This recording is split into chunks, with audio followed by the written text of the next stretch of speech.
12 ராசிக்காரர்களின் கெட்ட பழக்கம் என்ன தெரியுமா? மேஷம் ராசிக்காரர்கள் தன்னிச்சையாக சிந்திப்பார்கள், செயல்படுவார்கள். எதையும் ஏயாசிக்காமல் பேசிவிடுவார்கள்.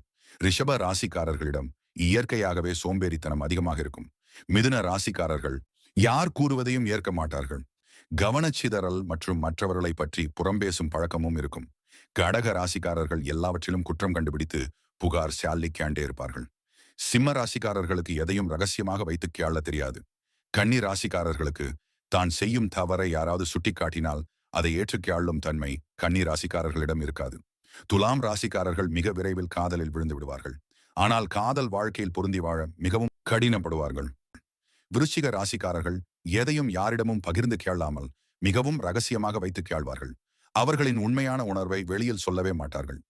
தனுசு ராசிக்காரர்கள் வாக்கு அளிப்பதில் வல்லவர்கள். அதே போன்று அளித்த வாக்கை மீறவும் செய்வார்கள். மகர ராசிக்காரர்கள் அவநம்பிக்கை, பிடிவாத குணம், தன்னை பற்றி மட்டுமே அதிகம் சிந்திக்கக்கூடியவர்கள். தன்னை சுற்றியுள்ள விஷயங்கள் பற்றி அதிகமாக ஆராயும் குணமுடையவர்கள். கும்ப ராசிக்காரர்கள் ஒரு விஷயத்தில் கவனம் செலுத்த மாட்டார்கள். வாழ்க்கை பாதையை அடிக்கடி மாற்றிக் கையாளக்கூடியவர்கள். மீன ராசிக்காரர்கள் எந்த விஷயத்திலும் பொறுப்பு அக்கறை எடுத்துக்கொள்ள மாட்டார்கள். எதையும் பார்த்து கையாளும் தன்மை இவர்களுக்கு இல்லை.